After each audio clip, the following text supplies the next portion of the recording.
ଆଜି ନୁହେଁ, ବିବାହ ଦିନରୁ ରାଜୁକୁ ମିକୁ ଦେଖି ଆସୁଛି। ବିବାହ ଜୀବନ 20 ବର୍ଷ କଟିଗଲାଣି। ୟା ଭିତରେ ମିକୁକୁ ଲାଗେ ବିବାହଟା ରାଜୁ ପାଇଁ ଏମିତି ଯେମିତି ବିଲେଇ ବେକର ଘଣ୍ଟି। କାରଣ ରାଜୁ ନିଜ ମନର ମାଲିକ। ତାକୁ ସେଇ ଲୋକ ପସନ୍ଦ ଯେ ତା କଥାରେ ଉଠ ବସ ହେଉଥିବ। ନଚେତ୍ ନିଜ କାମ ଉଠେଇବା ପାଇଁ ଅନ୍ୟକୁ ଭଲ ଭାବରେ ବ୍ୟବହାର କରି ଜାଣେ ରାଜୁ। ରାଜୁର ବିପରୀତ ମିକୁ। ସମ୍ପର୍କକୁ ଗ୍ରହଣ କରେ, ସମ୍ମାନ ଦିଏ। ଭଲ ପାଇବାର ଆଶା ନାହିଁ ତାର। ଘର କରିଥିଲେ ପଥର ପଡ଼ିନ ସହି। ଜୀବନର ସଫଳତା କଷ୍ଟ ମାର୍ଗ ଦେଇ ଯାଏ। ଆଉ ଜୀବନଟା ଅନେକ ମୋଡ଼ ଦେଇ ଯାଏ ବୋଲି ସେ ହୃଦୟଙ୍ଗମ କରିଛି। ଆଉ ପ୍ରତ୍ୟେକ ମୋଡ଼ରେ ଗୋଟିଏ ରାକ୍ଷସ ବସିଛି ଯିଏ କିଛି ତମଠୁ ନବ। ତାପରେ ସେ ଗେଟ୍ ପାସ୍ ଦବ।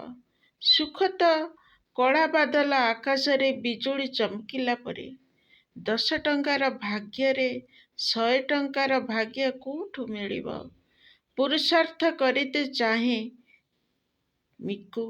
କାରଣ ଭଗବାନ କର୍ମ ହିଁ ଦେଖନ୍ତି। ଅପୋଜିଟ୍ ନେଚର ଦୁଇଟି ଆତ୍ମା। ସ୍ୱାମୀ ସ୍ତ୍ରୀ ହୋଇ 20 ବର୍ଷ କଟେଇଛନ୍ତି ସତ, କିନ୍ତୁ ବିନା ଲୁଣର ତରକାରୀ ପରି। ଅଫସୋସ, ଝଗଡ଼ା, ସନ୍ଦେହ, ଦମନଲୀଳା, ଅବହେଳା ଆଉ ପରସ୍ପରକୁ ନିଚା ଦେଖାଇବା, ହୀନମାନ୍ୟତା ଭଳି ପରସ୍ପରକୁ ଦେଇ ଚାଲିଛନ୍ତି। ଯଦି ଭଲ ପାଇବା ନଥାଏ, ସେତେବେଳେ ନାରୀଟିଏ ନିଜ ଦୁର୍ଭାଗ୍ୟର କାନ୍ଦଣା କାନ୍ଦି ଚାଲେ ବାର ଦୁଆର ବୁଲି ବୁଲି। ଆଉ ପୁରୁଷ ବିକଳ୍ପ ଖୋଜେ। ତଥାପି ମିକୁ, ରାଜୁ ଦୁଇଜଣ ଏକାଠି ଗୋଟେ ଛାତ ତଳେ ରହିଛନ୍ତି। କାରଣ ଦୁହିଁଙ୍କୁ ବାନ୍ଧିବା ପାଇଁ ଭଗବାନ ପୁଅଟିଏ ଦେଇଛନ୍ତି। ପୁଅ ଅପୁକୁ ନେଇ ଦୁହେଁ ମାଡ଼ିଯାକି ଇଚ୍ଛା ନଥିଲେ ବି ଗୋଟେ ଛାତ ତଳେ ଘର ସଂସାର କରୁଛନ୍ତି। ଆଜିକାଲି ମିକୁ ଦେହ ଭଲ ରହୁନି। କ୍ୟାନ୍ସର, ଥାଇରଏଡ୍, କୋଭିଡ୍ ପରେ ଆଜି ହଠାତ୍ ଡାଇବେଟିସ୍ ବାହାରି ପଡ଼ିଲା। ନୂଆ ଡାଇବେଟିସ୍, ସୁଗାର ବଢ଼ିଛି। କେତେବେଳେ କମୁଛି, କେତେବେଳେ ବଢ଼ୁଛି ମିକୁ ବୁଝିପାରୁନି। ରାଜୁକୁ 19 ବର୍ଷ ହେଲା ଡାଇବେଟିସ୍। କିନ୍ତୁ ମିକୁକୁ ସେ କିଛି ଉପଦେଶ ଦିଏନି କି ଦେହ ଭଲ ମନ୍ଦ ପାଇଁ କେବେ ଫୋନ କରିକି କି ପାଖରେ ରହିକି ବି ଜାଣିକି ଅଜଣା ହୋଇ ରହିଥାଏ। ମିକୁ ଭାବେ କାଳେ ମୋ ସ୍ୱାମୀ ମୋତେ ଉପଦେଶ ଦବ। ସେଇଟା ଆଜି ପର୍ଯ୍ୟନ୍ତ ହେଇନାହିଁ ମିକୁ ଭାଗ୍ୟରେ। ଆଉ ମିକୁ ଆଶା ବି ଛାଡ଼ିଦେଲାଣି। ସେଇଥିପାଇଁ ସେ ନିଜେ ନିଜକୁ ସମ୍ଭାଳେ, ବୁଝାଏ। ଏମିତି କହିପାରିବ ତାର ସିଏ ନିଜେ ହିଁ ନିଜର ଗୁରୁ। ଆଜି ଟିକେ କଥାଟା ଅଲଗା ପ୍ରକାର ହେଇଗଲା। ଅପୁ ସ୍କୁଲରୁ ଫୋନ ଆସିଲା ସକାଳୁ ଯେ କି ଅପୁ ସ୍କୁଲରେ ବାନ୍ତି କରୁଛି, ତାକୁ ଭୀଷଣ ଜ୍ୱର, ଇମିଡିଏଟ୍ ଆସି ପୁଅକୁ ନେଇଯାଅ। କାଲିରୁ ମିକୁର ଡାଇବେଟିସ୍ ଲୋ ହେଇଯାଇଛି। ତେଣୁ ସେ ଟେବଲେଟ୍ ଖାଇନି। ଟେବଲେଟ୍ ଖାଇଲା ବେଳକୁ ପ୍ରବଳ ଗ୍ୟାସ୍ ହେଉଛି। ସକାଳୁ ମୁଣ୍ଡ ଦିକ୍ ଦିକ୍। ଘର ସାରା କାମ, କେହି ନାହାନ୍ତି। କ'ଣ କରିବ? ତେଣୁ ସେ ପ୍ରଥମେ ରାଜୁକୁ କରିଲା।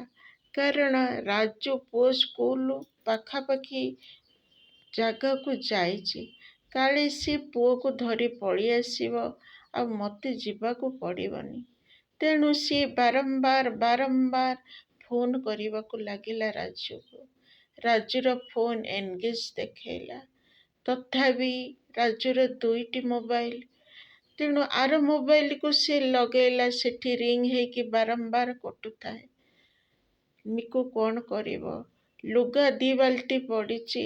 ଏଣେ ଘର ସାରାର କାମ କରିସାରିକି ଗାଧେଇତେ ଆସିଛି। ଦର ଗାଧୁଆ କପଡ଼ା ଧୋଇକି ଥକି ଗଲାଣି। ଏଣେ ଟେବଲେଟ୍ ଖାଇଛି। ଖାଇବାକୁ ବହୁତ ଜୋର ଭୋକ ଲାଗୁଛି। ନ ଖାଇଲେ ଟେବଲେଟ୍ ମୁଣ୍ଡ ଧରିବ। ତେଣୁ ଉପାୟ ଶୂନ୍ୟ। ପୁଣି ଥରେ ସେ ଫୋନ୍ ଲଗାଇଲା ରାଜୁକୁ। Raju phone switch off. ସେ ତେଣୁ ଆଉ କିଛି ନ କରି ଟେମ୍ପୋବାଲାକୁ ଫୋନ୍ କଲା ଏବଂ ନିଜେ ବାହାରିକି ପାଣି ଗ୍ଲାସ୍ ପିଇକି ବାହାରିକି ଗଲା। ପୁଅ ସ୍କୁଲରେ ପହଞ୍ଚି ଦରଖାସ୍ତ ଦେଇ ପୁଅକୁ ବାହାରିକି ଆଣିଲା ବେଳେ ରାଜୁ ତାକୁ ଫୋନ୍ କଲା। କ'ଣ ପାଇଁ ଘର ଖୋଲା କରିକି ଯାଇଛୁ? କୁଆଡ଼େ ଯାଇଛୁ? ଶୁଣିତେ ପ୍ରସ୍ତୁତ ନୁହଁ। ମିକୁ କୁଆଡ଼େ ଯାଇଛି? ମିକୁ ସେଇଠୁ ରାଗରେ ଏଣେ ଭୋକରେ ହତାଜ୍ଞାନ ହୋଇଗଲା। କେବେ ସେ ଖରାପ ଭାଷା କହିନଥିଲା। ତେଣୁ 2 ଅକ୍ଷରିଆ ଭାଷା ଅନର୍ଗଳ ଗାଇଗଲା। କହିଲା, ମୋତେ ଡିଭୋର୍ସ ଦିଅ। ମୁଁ ଆଉ ଚଳେଇ ପାରିବିନି। କେତେ ମେକଅପ୍ କରିବି? ମୋ ଦେହ ଖରାପ। ମୁଁ ତୁମକୁ ଫୋନ୍ କରୁଛି, ଫୋନ୍ଟା ଉଠେଇବା ଜରୁରୀ ଭାବୁନ? ସବୁଦିନ ପରି ସେଇ ଗୋଟେ କଥା। ଭଲ ମନ୍ଦ ମଣିଷରେ କିଛି ନାହିଁ। ମିକୁ ବହୁତ ଗାଳି ଦେଲା ରାଜୁକୁ ଏବଂ ବହୁତ କାନ୍ଦିଲା। କାରଣ କେତେ ଦିନ ତା ଅବହେଳାରେ ଶିକାର ହେବ। କିଛି ଦିନ ତଳେ ମେଡ଼ିକାଲରୁ ଉଠି ସେ ଆସିଛି। ମେଡ଼ିକାଲ ତ ଗଲାନି, କିନ୍ତୁ ଡିସଚାର୍ଜ କରିଦେବେ ଗଲାନି। ତେଣୁ ମିକୁ ତାର ବ୍ୟବହାରରେ ଅତିଷ୍ଠ। ଘରକୁ ଫେରିଲା, ରାନ୍ଧିଲା ବାଢ଼ିଲା, କିନ୍ତୁ ବହୁତ କାନ୍ଦିଲା। କାନ୍ଦିକି ନିଜକୁ ବହୁତ ଧିକ୍କାରିଲା। କାହିଁକି ଏତେ ଅନ୍ୟାୟ ସେ ସହୁଛି? କ'ଣ ପାଇଁ? ଏ ସମ୍ପର୍କରୁ ମୋତେ ମିଳୁଛି କ'ଣ? କ'ଣ ମିଳୁଛି? କୋଉ ସୁଖ ପାଇଁ ମୁଁ ଏଠି ପଡ଼ିଛି? ଏତେ ଯନ୍ତ୍ରଣା ସହୁଛି। କୋଉ ଦିନ ଏ ଲୋକ ବଦଳିବ? ମୋ ଭାଗ୍ୟ ବଦଳିବ? ବାହା ହେଇସାରିଲା ପରେ ମୁଁ ତାକୁ ଭଲ ପାଇବା କ'ଣ ଜାଣିପାରିଲିନି। ଭାବିଥିଲି ଯାହାକୁ ବାହା ହେବି ତାକୁ ଭଲ ପାଇବି। କିନ୍ତୁ ଏ କ'ଣ ବିକଟାଳ ରୂପ। ଯେପରି ସବୁ ପାପ ମୋତେ ଏଇ ଜନ୍ମରେ ଭୋଗିବାକୁ ପଡ଼ିବ। କାହିଁକି ମୁଁ ସହୁଛି? କାହିଁକି ଏ ସମ୍ପର୍କ ଭିତରେ ମୁଁ ବଞ୍ଚିଛି? ବିଦ୍ରୋହ କରୁଛି ମିକୁ। ପାଟିରୁ ଖରାପ ଭାଷା ସହିତ ରାଜୁକୁ ଡିଭୋର୍ସ ମାଗୁଛି। ଏ ସମ୍ପର୍କ ମୋତେ ପେନ୍ ଛଡ଼ା ଖୁସି ଦଉନି। କେତେ ଦିନ ୱେଟ୍ କରିବି? ବିଗତ ଦିନମାନଙ୍କର ମୁଖ୍ୟ ଘଟଣା ନିଜ ଖାତାରେ ଲେଖି ବସିଛି ମିକୁ। 100ଟା ଲେଖିଲା ପରେ ସେ ଅଟକି ଯାଏ। ପୁଣି ଥରେ ଆଖି ବୁଲାଏ ଖାତା କଲମ ଉପରେ। ବାରମ୍ବାର ପଢ଼େ। ନିଜ ଉପରେ ବହୁତ ରାଗେ। କେତେ ତୁ ଦୁର୍ବଳ। କେହି ତୋତେ ବୁଝୁନାହାନ୍ତି। ନିଜ ଗାଲକୁ ଚାପୁଡ଼ା ମାରେ ମିକୁ। କ'ଣ ପାଇଁ ତୁ ଶାନ୍ତି ଜୀବନ ବଞ୍ଚି ପାରୁନୁ? ପଥରଟା ପାଖରେ କେତେ ମୁଣ୍ଡ ପିଟିବୁ? କାହିଁକି ତୋ କଥା ଭାବି ନିଜକୁ ଅବହେଳା କରୁଛି? ରୁଗା ହୋଇଗଲି। 108 ରୋଗ ଧରି ବସିଛି।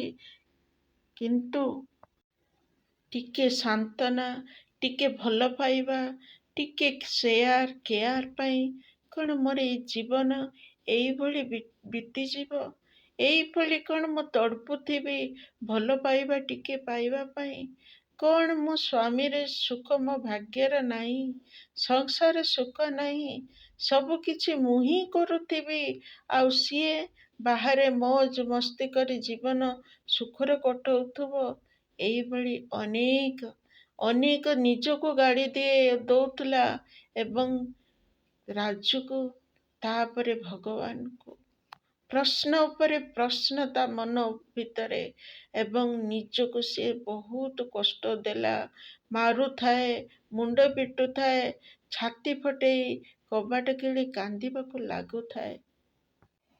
ଆଜି ମିକୁ ଶାନ୍ତି ମାଗୁଛି। ନିଜେ ନିଜ ଉପରେ ରାଗୁଛି। ଭଲ ଭାବ ବୁଦ୍ଧି ଖଟେଇ ଭଙ୍ଗା ସମ୍ପର୍କକୁ ସଜାଡ଼ି ଚାଲିଥିଲି। ସବୁ ଆଜି ଠିକ୍ ଚାଲିଛି, ତଥାପି କିଛି କମ୍ ଅଛି ବୋଲି ମୋ ଅନ୍ତର ମନ କାହିଁକି କାନ୍ଦୁଛି? ସେ କମ୍‌ଟା କ'ଣ? କ'ଣ ମୁଁ କରିପାରିଲିନି? କାହିଁକି ମୁଁ ଅଶାନ୍ତ? ମୋତେ ଶାନ୍ତି ଦରକାର, ମୋତେ ଶାନ୍ତି ଦରକାର। ମାନସିକ ଶାରୀରିକ ସ୍ତରରେ ସେ ଦୁର୍ବଳ ହୋଇ ପଡ଼ିଛି। ଅପୁକୁ ଅଧାରୁ ଛାଡ଼ିଦେ ତାର ଇଚ୍ଛା ହିଁ ନାହିଁ। କାରଣ 100 ଥର ଭଗବାନଙ୍କୁ ଡାକି ଡାକି ଗୋଟେ ପୁଅ ପାଇଛି। ସେ ପୁଅକୁ ଅଧା ବାଟରୁ ଛାଡ଼ିକି ଚାଲି ଯାଇତେ ତାର ବି ଇଚ୍ଛା ନାହିଁ। ଆତ୍ମହତ୍ୟା କରିତେ ବି ଇଚ୍ଛା ନାହିଁ। କାରଣ ବାପ ମାଆକୁ ନାଁ ତଳେ ପଡ଼ିବ, ଭାଇ ଭଗାରୀ ନାଁ ତଳେ ପଡ଼ିବ। ତାପରେ ଭଗବାନଙ୍କ ଦରବାରରେ ମୁଁ ହାରିଲା ସୈନ୍ୟ ରୂପରେ ମୁହଁ ଦେଖେଇତେ ଚାହୁଁନି। ମିକୁ କ'ଣ କରିବ, କ'ଣ କରିବ ବୋଲି ଚତୁର୍ଦ୍ଦିଗକୁ ଅନଉଛି। ଯେପରି ଗାଁ ମୁଣ୍ଡର କୁକୁରଙ୍କ ମେଳରେ ଗୋଟେ ରୋଗା କୁକୁରକୁ ଅବସ୍ଥା, ଯେପରି ଆଜି ମିକୁର ଅବସ୍ଥା। ସମସ୍ତଙ୍କ ରଡ଼ି ଶୁଣି ସେ ନିଜେ ଚିଲ୍ଲଉଛି, କିନ୍ତୁ ନିଜକୁ ରକ୍ଷା କରିପାରୁନାହିଁ। ଯିଏ ଅଶାନ୍ତ, ଦୁର୍ବଳ, ସେ ଅନ୍ୟକୁ କ'ଣ ଶାନ୍ତି ଦେବ? କିପରି ଦେବ? ମିକୁ କ'ଣ କରିବ? ଏତିକିବେଳେ ତା ଅନ୍ତରାତ୍ମା ତାକୁ ବୁଝଉଛି। କାରଣ ମିକୁ ଆଜି ପର୍ଯ୍ୟନ୍ତ ତା ଅନ୍ତରାତ୍ମାର କଥା ହିଁ ମାନିଛି। ତେଣୁ ଏଇ ସିଚୁଏସନ୍‌ରେ ତାର ସେଇ ଅନ୍ତରାତ୍ମା ତାକୁ ବୁଝେଇତେ ଚେଷ୍ଟା କରୁଛି। ନିଜକୁ କାହିଁକି ଭୁଲ ଭାବୁଛୁ? ସିଚୁଏସନ୍‌କୁ କ୍ରସ୍ କରିଛୁ, ସେଥିପାଇଁ ନିଜକୁ ପ୍ରଶଂସା କର। ନୀରବ ଦ୍ରଷ୍ଟା, ସାକ୍ଷୀ ଦ୍ରଷ୍ଟା ବନିଯା। କାରଣ ଠୋକର ନ ଖାଇଲେ ଠାକୁର ମନେ ପଡ଼େନି। ତାକୁ ଠୋକର ଖାଇବାକୁ ଛାଡ଼ିଦେ। ଛାଡ଼ି ପାରିବୁ? ତାକୁ ଛାଡ଼ି ପାରିବୁ? ବଞ୍ଚିପାରିବୁ? ଯଦି ହଁ, ତାକୁ ଛାଡ଼ିଦେ। ନଚେତ୍ ହାର୍ଟଲି ଗ୍ରହଣ କର। ଗୁଡ଼ୁପୁଡ଼ିଆ ମନ ନିଜକୁ ଖାଏ। ନିଜକୁ ବିଜି ରଖ। ଆର୍ଥିକ ସ୍ତରରେ ନିଜକୁ ସକ୍ଷମ କରା। ନିଜ ଦୁର୍ଭାଗ୍ୟ ପାଇଁ କେହି ଦାୟୀ ନୁହେଁ। ମୋ ଆଦର୍ଶବାଦୀ ନିଷ୍ପତ୍ତି ଦାୟୀ। ଯେତେବେଳେ କହିବା କଥା, ଅର୍ଥାତ୍ ବିବାହ କରିବା ଆଗରୁ ନିଷ୍ପତ୍ତି ନେଲୁନି କାହିଁକି? 100 ଥର ଭାବିଲୁନି କାହିଁକି? ନେଡ଼ିଗୋଡ଼ କହୁଣିକି ବୋହିଗଲା ପରେ ଆଜି କାହିଁକି ଭାବୁଛୁ? ନିଜ ବାବାକୁ ତୁ ତ ମନ ଖୋଲି କହିପାରିଥାନ୍ତୁ। ହଁ କି ନା ତୋ ମତ ଜଣେଇ ପାରିଥାନ୍ତୁ। କିନ୍ତୁ ଚୁପ୍ ରହିଲୁ। ଆଜି କାହିଁ ମୁହଁ ଫିଟଉଛୁ? ଯେତେବେଳେ କହିବା କଥା କହିପାରିଲୁନି। ପରିସ୍ଥିତି ଅର୍ଥାତ୍ ପରର ସ୍ଥିତି, ଅର୍ଥାତ୍ ଅନ୍ୟର ଅବସ୍ଥାକୁ ଦେଖି ସ୍ୱସ୍ଥିତି ବିଗାଡ଼ୁଛୁ କାହିଁକି? ଭାବ, ସିଏ ଗୋଟେ ମେଣ୍ଟାଲ। ତୋ ଭାଗ୍ୟରେ ଗୋଟେ ମେଣ୍ଟାଲ ସ୍ୱାମୀ ମିଳିଛି। ତେଣୁ ତୋ ଭାଗ୍ୟକୁ ଗ୍ରହଣ କର। କ୍ରୋଧବଶ ନିଷ୍ପତ୍ତି ସବୁବେଳେ ଭୁଲ ପ୍ରମାଣିତ ହୁଏ। ଡ୍ରାମାର ରାଜ ବୁଝ। ସୃଷ୍ଟିର ନାଟକରେ ଆମେ ପ୍ରତ୍ୟେକ ଅଭିନେତା ଅଭିନେତ୍ରୀ। ତେଣୁ ସତ୍ୟକୁ ଗ୍ରହଣ କରିତେ ଚେଷ୍ଟା କର। ପ୍ରତ୍ୟେକେ ନିଜ ବୃତ୍ତିକୁ ଠିକ୍ ଭାବେ। ତାକୁ କିଏ ବଦଳି ପାରିବ ନାହିଁ। ସେ ନିଜେ ନିଜକୁ ବଦଳେଇ ପାରିବ। କାହିଁକି ତା ସହିତ ପାଟିତୁଣ୍ଡ କରୁଛୁ? ମଜବୁରିରେ ଜୀବନ ବଞ୍ଚେନି। ନା ତୁ ବଞ୍ଚିପାରିବୁ, ନା କାହାକୁ ବଞ୍ଚେଇ ପାରିବୁ। ଅଶାନ୍ତି କା ପାଇଁ ହଉଛି? ନିଜ କାମନା, ନିଜ ଇନ୍ଦ୍ରିୟ କ୍ରିମିନାଲ ହେଇଯାଇନି ତ? ତୁଳନା ମନୋବୃତ୍ତି ଆସିଯାଇନି ତ? ନହେଲେ କାଲି ଯିଏ ସବୁକିଛିକି ଗ୍ରହଣ କରୁଥିଲା, ଆଜି କାହିଁକି ରିଜେକ୍ଟ କରୁଛୁ? ପ୍ରଶ୍ନଚିତ୍ତ ହେଇଛି ମନ। କାହିଁକି କ'ଣ ଭିତରେ ଫସି ଯାଇଛୁ? ହଇରାଣ ନିଜେ ପଡ଼ିବୁ। ଆଜି ପର୍ଯ୍ୟନ୍ତ କ'ଣ କରିଛୁ? ଯାହା କରିଛୁ କିଛି ଭାବିକି ତ କରିଥିବୁ। ଆଜି ନିଜ ନିଷ୍ପତ୍ତି, ନିଜ ସିଦ୍ଧାନ୍ତକୁ ନିଜେ ହିଁ ଭୁଲ ମାନୁଛୁ। ତେବେ ଠିକ୍ କ'ଣ, ନିଜ ପ୍ରୋବ୍ଲେମ୍ କ'ଣ, ଏବଂ ସେଇ ଦୃଶ୍ୟକୁ ନିଜେ ହୃଦୟଙ୍ଗମ କରିଛୁ, କିନ୍ତୁ ସମାଧାନ ଜୀବନସାରା ଅନ୍ୟକୁ ପଚାରୁଛୁ। କେବେ ନିଜକୁ ପଚାର, ଯା ପାଦରେ କଣ୍ଟା ପଶିନି ସେ କେମିତି ତୋ ଦୁଃଖ କଷ୍ଟ ବୁଝିପାରିବ। କଷ୍ଟ ହଉଛି, ଅଣନିଶ୍ୱାସୀ ଲାଗୁଛି, ଏକୁଟିଆ ହେଇ ପଡ଼ିଛୁ, ତେବେ ସମାଧାନ କ'ଣ? ମିକୁ ପରି ଅନେକ ନାରୀ ମନରେ ଏଭଳି ପ୍ରଶ୍ନ।